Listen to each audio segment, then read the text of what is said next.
मान्यवरांच्या हस्ते सुद्धा वृक्षाची लागवड व्हावी असं मला वाटतं. तर पहिल्या या वृक्षाचं लागवड पालकमंत्र्यांच्या सेवक आहे.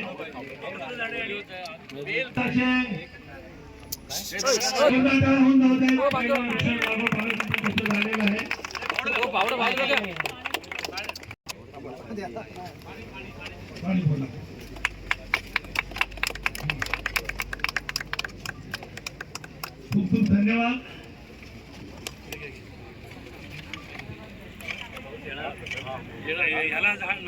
लावतो ना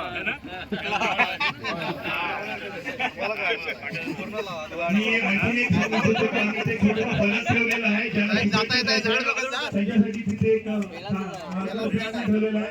आपण आपल्या सहीनिशी आपल्या शुभेच्छा त्या बोर्डावर लिहू शकता. बाईक अक्षरात जेणेकरून बाकीच्या घेता येईल.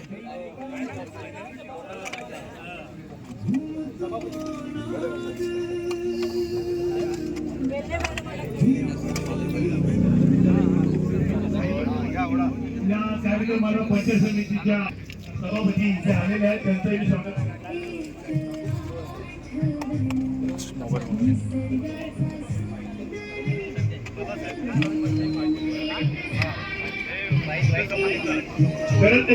ते जरा पेन मार्कर लागेल.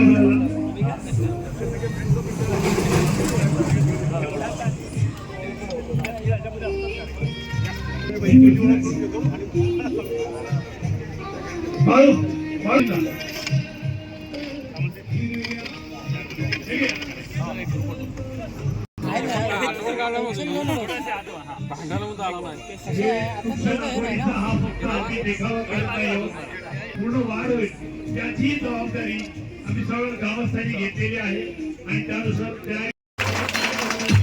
काल आणि शिरपळ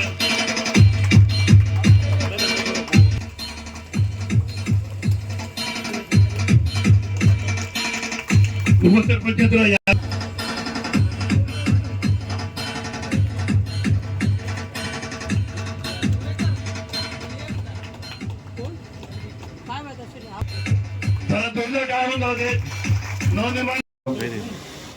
रत्नागिरी तालुक्याचे तालुका प्रमुख बंड्याशेठ साळवे, रोहनजी बने, अभिजितजी शेटे सर, जीवनजी देसाई, सुषमाताई बने ज्यांनी आताच आपल्याला मार्गदर्शन केले, ते सन्माननीय कदम साहेब, व्यासपीठावरचे सर्व सन्माननीय मान्यवर, उपस्थित बंधू आणि भगिनी. मला आठवतं शाळेत असल्यापासून झाडे लावा आणि झाडे जगवा हे आम्ही कायम वाचत आलो. पण झाडे किती लावलं आणि झाडे किती वाढवली ही प्रत्येकासाठी मला असं वाटतं की आत्मचिंतनाची बाब आहे. पण आजचा हा उपक्रम अतिशय स्तुत्य आहे आणि हा कार्यक्रम स्तुत्य असताना अभिजित शेटे साहेब मी एक उदाहरण देणार आहे. रत्नागिरीतलं आपल्याला ती जागा माहिती आहे. साळवी स्टॉपला उजव्या बाजूला क्वालिटी कंट्रोलचं एक ऑफिस आहे आणि त्या क्वालिटी कंट्रोलच्या ऑफिसमध्ये अशी एक प्रथा होती की जे जे पालकमंत्री येतील, जे जे नेते येतील, जे जे मोठे अधिकारी येतील त्यांनी झाड लावायचं, त्याच्यासमोर सबुद्रा लावायचा आणि त्याच्यावर त्याचं नाव ठेवायचं. ही बऱ्याच वर्षाची परंपरा होती आणि 2013ला जेव्हा मी पहिल्यांदा पालकमंत्री झालो तेव्हा ती प्रथा बंद करून टाकली. कदम साहेब प्रथा एवढ्यासाठीच बंद केली. आम्ही झाडं लावायचो, नंतर पाणी त्याला कोण घालायचं नाही, सबुद्रा फक्त शिल्लक राहायचं आणि त्याच्यावर नाव लिहिलेलं असायचं. त्याच्यामुळे जो वृक्षारोपण करायचा त्याचं ते थडग आहे की काय अशा पद्धतीचं लोकांना वाटायचं. त्याच्यामुळे झाड लावल्यानंतर ते जगवण्याची जबाबदारी देखील आपण सगळ्यांनी घेतली पाहिजे. आज झाडाला किती अनन्यसाधारण महत्व आहे. झाडं कुठची लावली पाहिजे, झाडं कशा पद्धतीने लावली पाहिजे त्याचं मार्गदर्शन देखील अनेक लोक करत असतात. पण याच्यामध्ये मला सगळ्या विद्यार्थ्यांना एक विनंती करायची. आज सकाळीच मला पश्चिम महाराष्ट्रातले काही नेते मंडळी भेटली होती रत्नागिरीमध्ये. ते मला सांगत होते की आता पश्चिम महाराष्ट्रामध्ये प्रत्येक घराच्या बाजूला किमान 10 झाडं असली पाहिजेत अशा पद्धतीची एक संकल्पना ही काही शासनाने त्यांना सांगितली नाही, पण स्वतः त्यांनी अंगीकृत केली आणि प्रत्येक ठिकाणी ते झाडं लावतायत, झाडं जगवतायत आणि झाडं वाढवतायत. मी इथं आवर्जून उल्लेख करेन सयाजी शिंदेचा.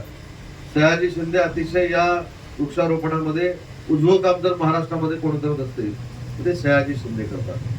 तर सयाजी शिंदेनी मार्गदर्शन केलं म्हणून आपण झाड लावायचं, की आपल्याला वाटतं की आपलं पर्यावरण स्वच्छ राहिलं पाहिजे म्हणून झाड लावायचं, हा विचार देखील विशेषतः सगळ्या विद्यार्थ्यांनी केला पाहिजे.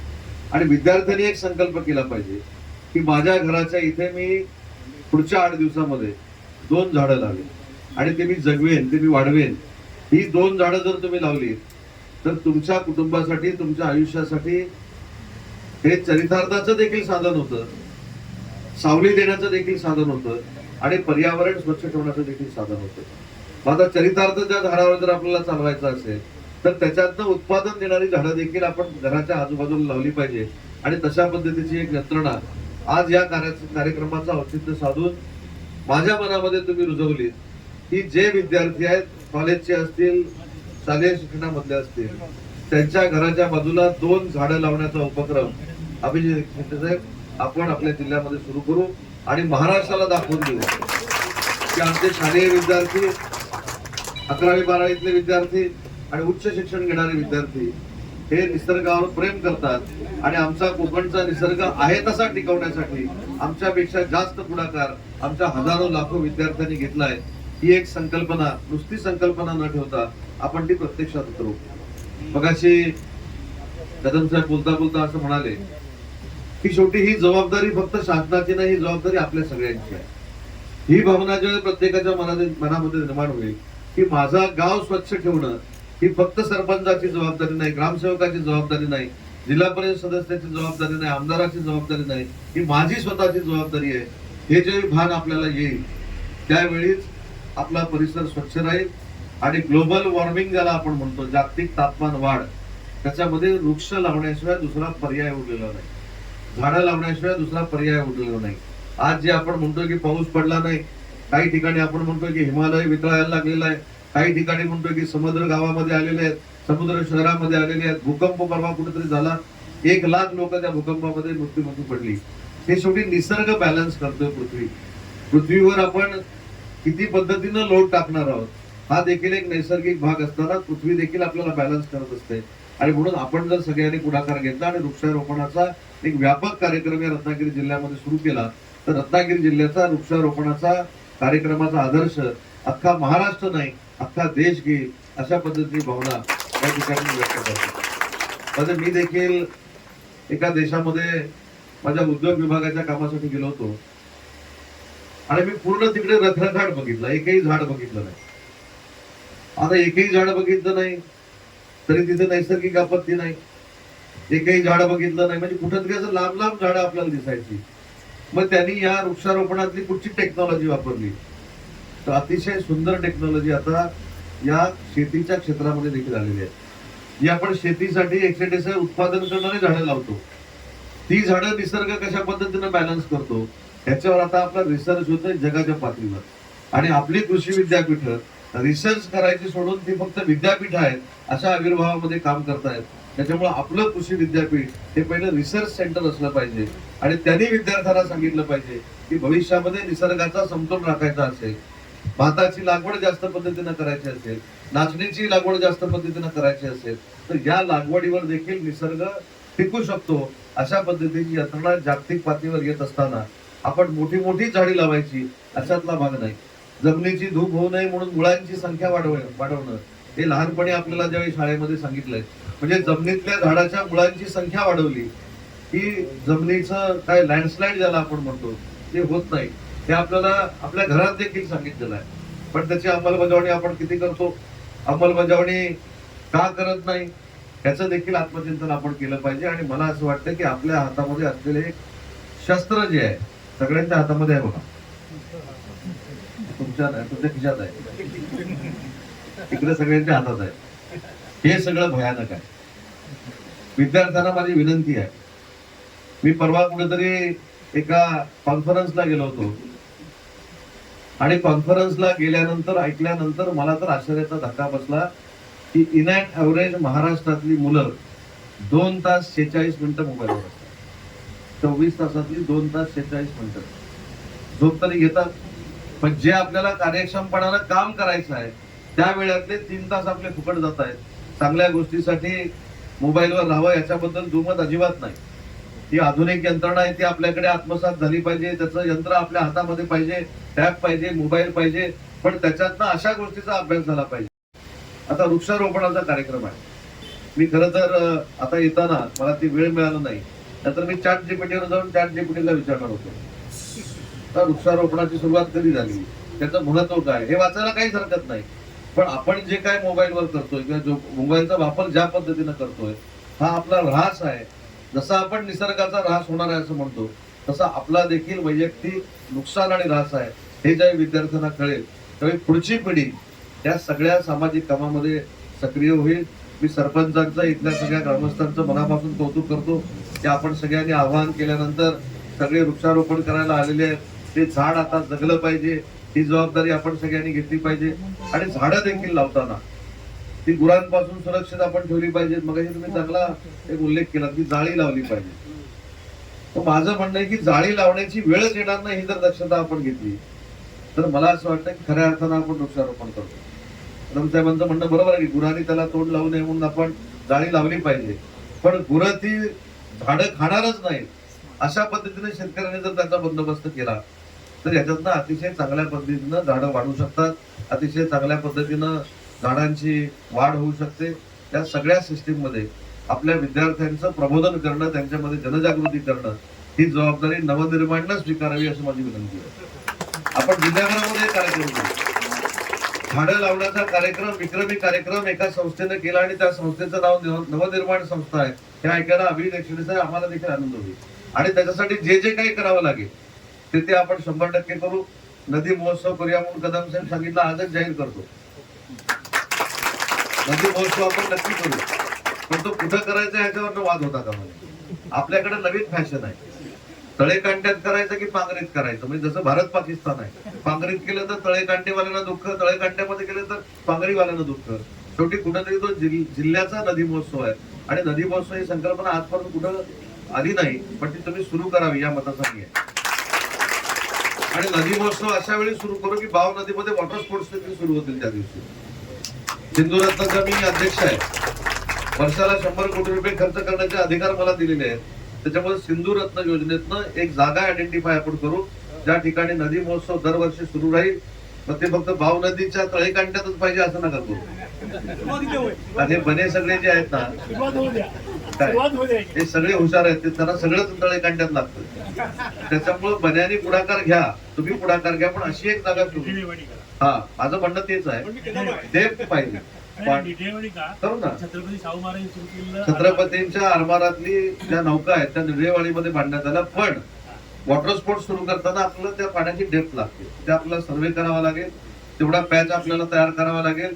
आणि आपण एक प्रयोग करू, याच्यामध्ये ज्या महिला भगिनी जमलेल्या आहेत त्या महिला भगिनींच्या बचत गटांना आपण हे वॉटर स्पोर्ट्स सुरू करण्याची संधी देऊ.